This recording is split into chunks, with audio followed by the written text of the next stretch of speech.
So welcome to this video. In this video we are going to cover editing in Lightroom, specifically editing portraits. And the reason I'm doing this video is today's Monday, and on Sunday, so 6 days time, I've organised a portrait shoot, and that's going to be videoed by Enoch.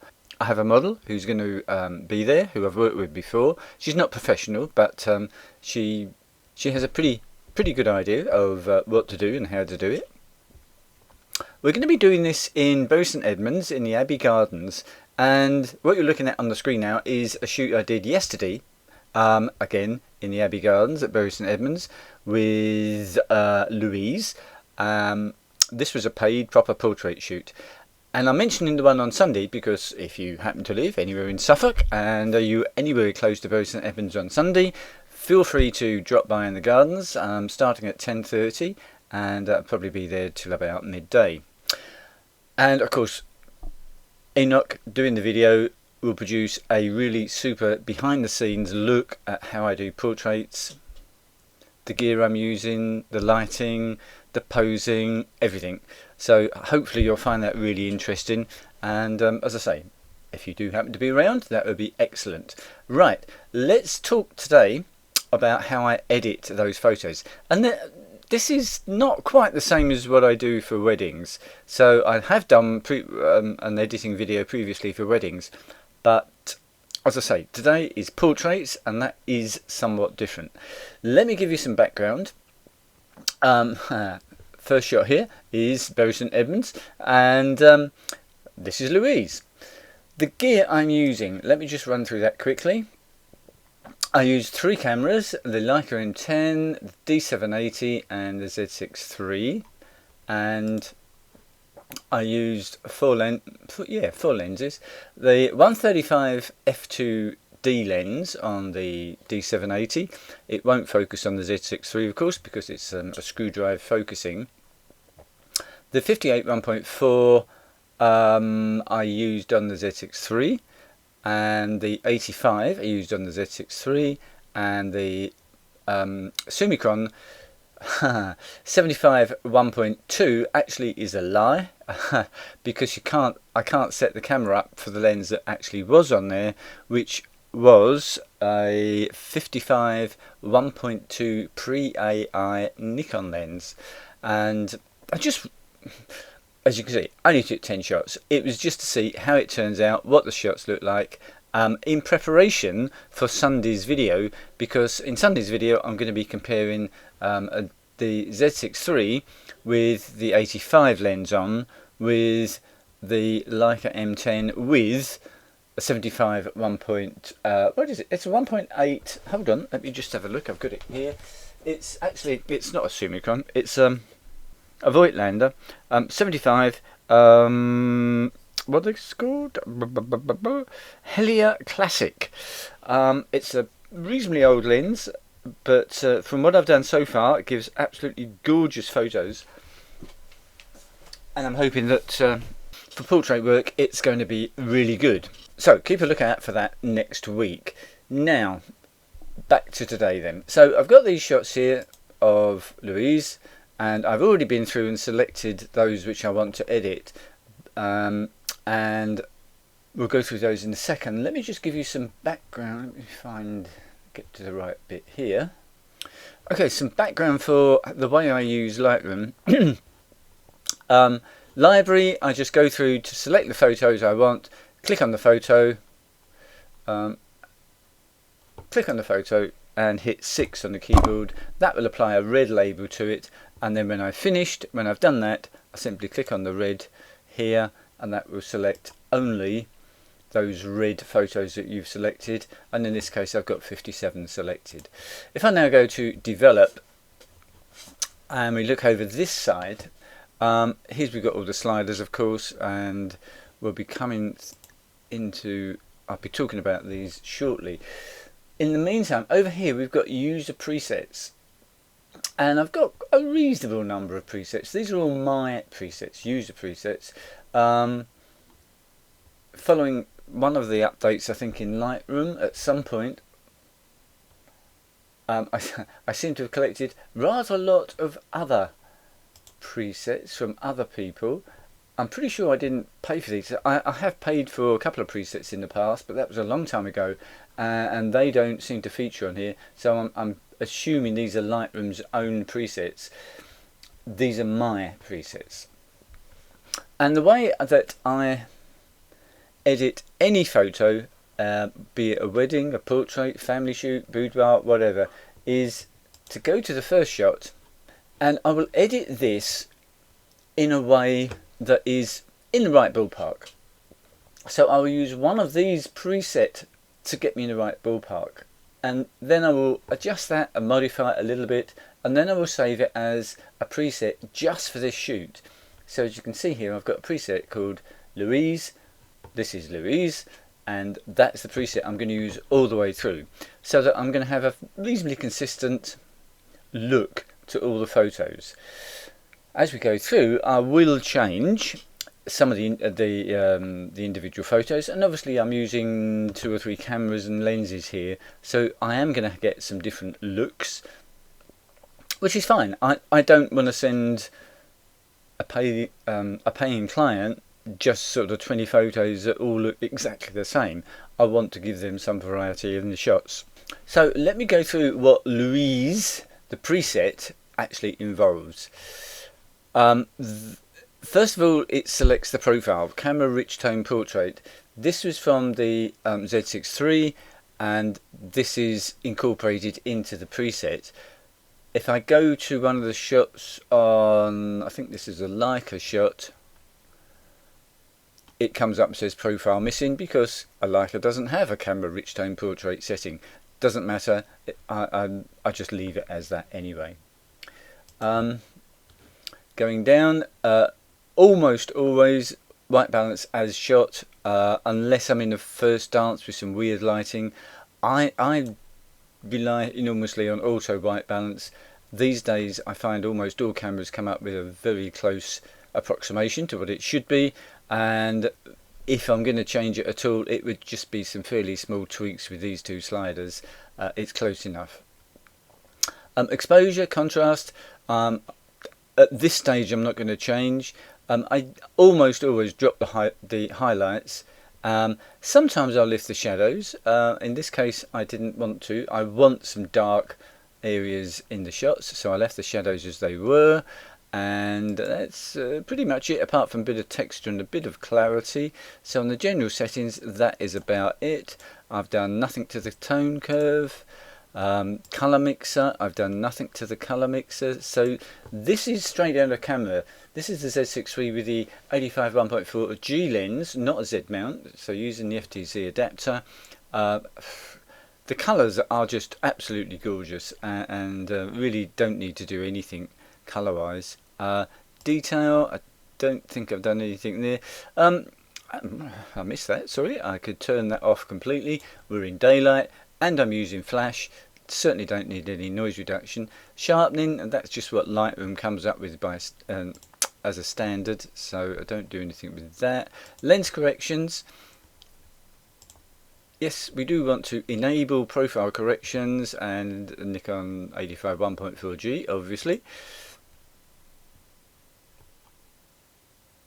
Effects, there's no vignetting, no grain or anything like that, and there is no calibration. It's all actually as it absolutely as it came out the camera.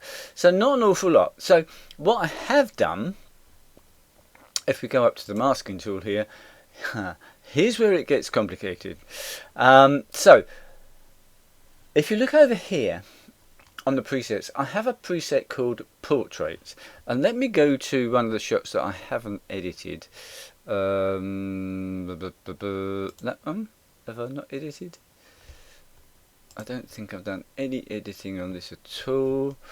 That's as it's set up in camera. It's just importing the preset from the D780. Right, so I haven't edited that at all. If I go over to the portrait here, what I've done is I've taken a photo with a face in, and I've applied the masking tool that comes up with people. So you can see here it's now detecting people, and at some point, hopefully before I finish my coffee, yeah, it'll find people. And if I just click on that people, it'll come up with all the masks that Lightroom can apply to that person. And what I've done is I've ticked the facial, the eyebrows, the eye sclera, iris and pupil, lips, teeth, hair. I think that's it. And I've created masks for each one of those. I've then, well, let me do just one of those. Let me do just one of those. So if I do facial skin, okay, this is going to create a mask for just her face. It will not mask lips, teeth, eyes, eyebrows, and all the other things it listed. You can have those completely separate. So this is just the facial skin. We can then apply a preset to that, and I've already created a few of my own presets.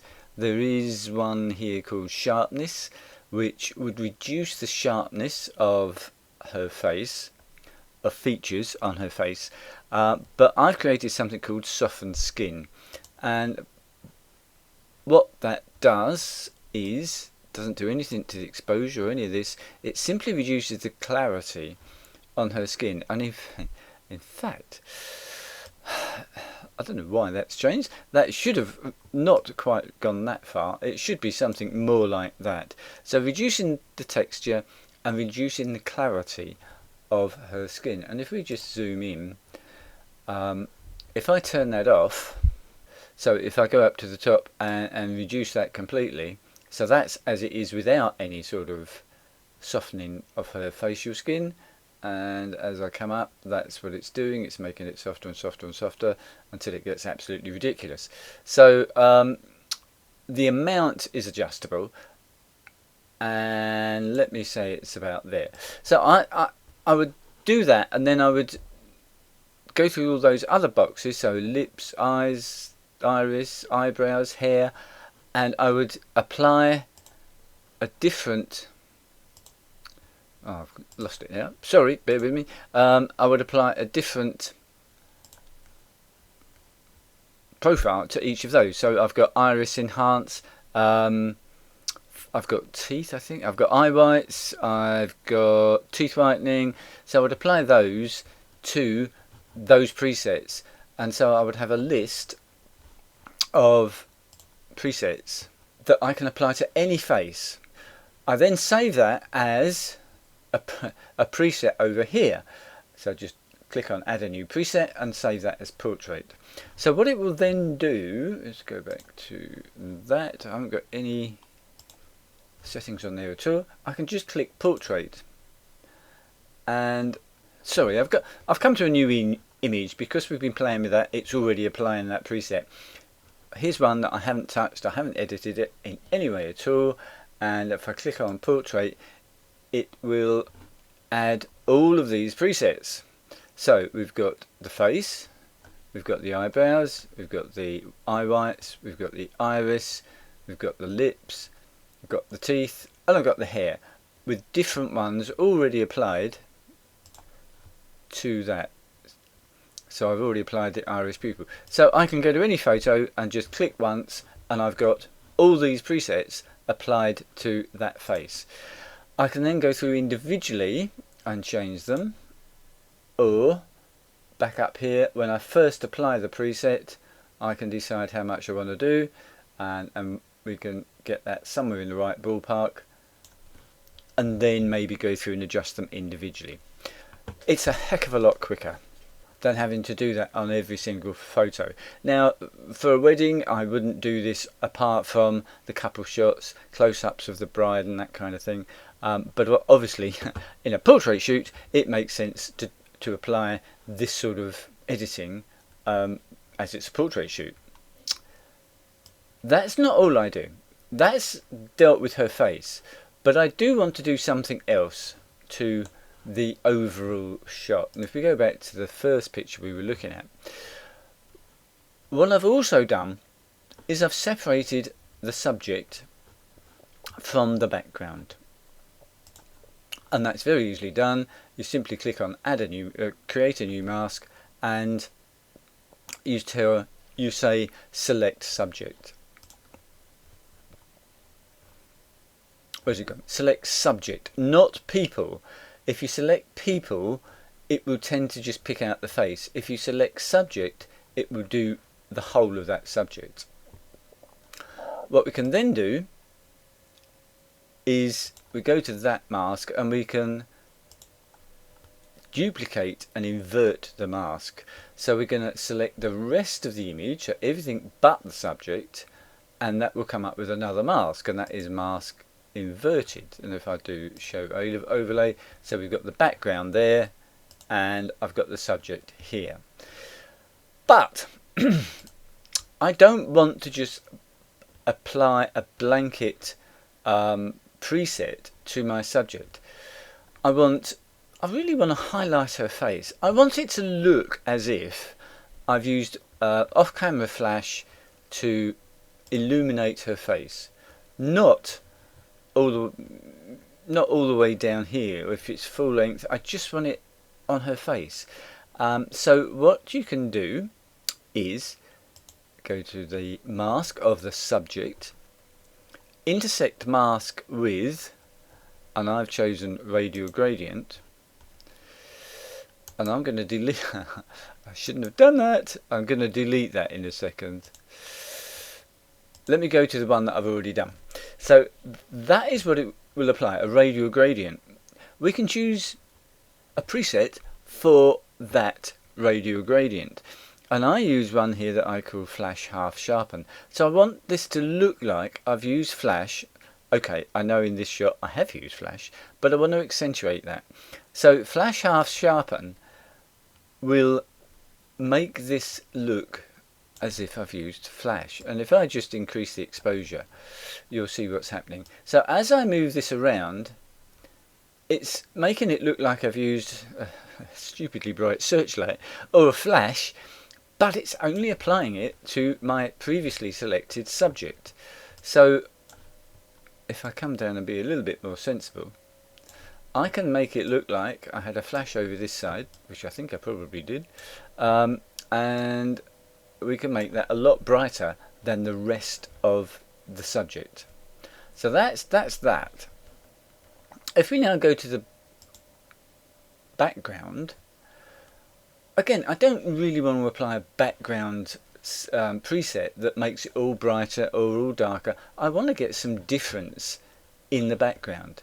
So I've done the same thing. So I've got I've gone to here, I've gone to intersect mask with, and I've chosen radial gradient, and that is this radial gradient here, and that is a bit on the big side.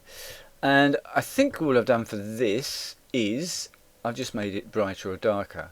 So I've just chosen lighten, and I've increased the shadows and increased the exposure a bit. So if I drop the shadows, well, no, let's do it the other way around, make it ridiculously bright, and you'll see it makes the background brighter just where I want it, but it has no effect on my subject at all.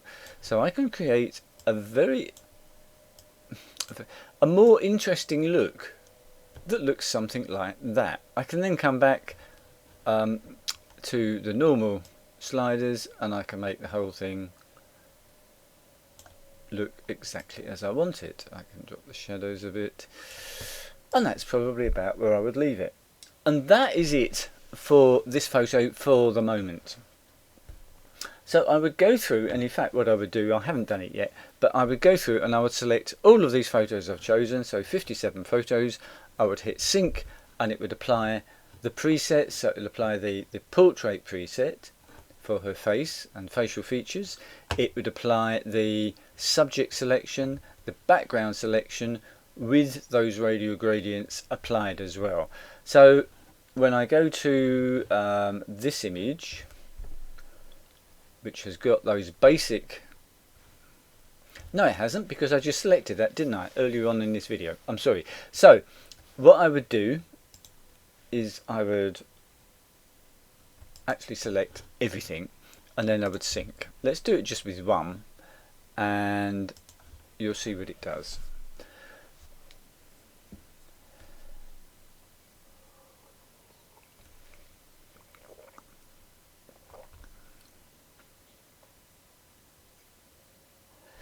Now this is doing it in real time. I haven't speeded this up. I'm not going to cut anything else, so you've got a very good idea of just how long that takes for one photo. It's not that long. I don't know, I didn't count that. What was that, 10-12 seconds? And it's applied all of those presets. The only thing it failed on was it couldn't find her teeth, which is not surprising because she's not smiling. Other than that, it's done everything I wanted it to. And if you've got 60 photos, nearly as I've got there, that means it's going to take maybe 15-20 minutes to do all of those. So it's perfect time to go away, make a cup of coffee, have a cup of coffee, check your emails, do whatever, come back, and it's all done for you. But as I say, that's the starting place. What I would then do is look at each of these photos, and what I might have to do is move the radial gradient. So the radial gradient I've got for the subject is here, but if I've actually used a flash from this side, or the light's coming from this side, then that's going to look pretty dumb. So I'd move it over this side and have it there. I might also make that a lot smaller so that it's restricting the 100% of the preset that I'm applying to that circle, and it would gradually fade that out to 0 as we get out to this point here. So I might have to move that preset. I might have to move the background radial gradient. I might want to make that smaller and only apply it to, you know, a small part of the image, as if I've got light coming through just up here, something like that. So I might make some small adjustments like that. I might decide that her lips are a bit too bright and I want to go to her lips and make them a bit darker. Maybe her eyes, what it can do sometimes is make the iris look a bit ridiculous in some shots. So I would just go to that, and I can make her iris as bright or as dark as I want to, as I think is appropriate. And let's have it there. Maybe her teeth are a bit white. I forgot which one is her teeth now. Is it this one? Maybe that's a bit too much. So I can either use the amount slider to reduce it, or if I know the exposure is going to do the job, maybe I can do that instead. Until I get the shot I want. Then move on to the next run. And I would do that for all of them. I would then, as a final run, just run through and check at 100%. Too much. 50%. And do I need to do, because this is a portrait shoot, do I need to do anything in terms of spot removal, maybe some additional getting rid of lines and wrinkles and textures and stuff that stuff that the client would appreciate me getting rid of. Now, I don't see anything on Louise that I particularly want to get rid of. If she had a spot come up a few days before, I would obviously go through and remove it. I will not remove anything that is part of her, so any freckles or maybe, you know, small scars or something like that. Unless she specifically asked me to do something about it, I wouldn't change anything that's going to be there in a couple of weeks' time. A spot, hopefully, isn't going to be there in a couple of weeks' time, so I would remove it. Louise, I don't think I'm going to need to do anything to any of the shots of Louise. So let me just show you one more time. This is going to be synced with the first shot, so we'll hit sync. We want everything synchronized. It's going away and doing that. And this time I did shorten that. This is what it's done for us, which actually isn't that far off. If I just pick the shadows up a bit, her face is a little bit too dark on this side. I like the background, that's fine, so I don't want to do anything to the background. So I just want to go to that mask there, that radial gradient, move that a little bit across so that I've got a little bit more light, and maybe make it a bit smaller as well. A little bit more light on the right hand side of her face. Maybe I can lift the shadows a little bit as well. That's now had the effect of making her teeth, for me, that looks, her teeth are a little bit on the white side. So it's that one. I'll just drop that down a little bit, something like that, and that's fine. I can move on, unless I decide to crop it, and that may be something I want to do. So maybe I just want this to be a headshot.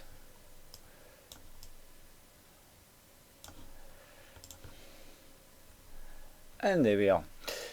Now, other things I might choose to do, I might add some vignette, which again is saved as a preset, so I don't need to go down, scroll down here and go to effects and do vignette. I can just click on vignette and it will apply an amount of vignette that I know usually works. If it's not enough, again I can come up here, I can add more or less. Let's add about a fair bit actually. I think we'll add that there, and that's that shot done, and so on and so forth. So that is how I edit portraits, and I've particularly done this now a week before my portrait video that I'm going to do, because I know that once I've done that portrait video and got that up on YouTube, I'm going to get lots of people saying, how did you edit that, Alan? So here we go, that was it. Okay, so hopefully I'll see you in about a week, 10 days time, when the portrait shoot video is up there, and I hope you found this useful in the meantime. Of course, if you've got any queries, comments or anything else, do let me know. Thanks for watching.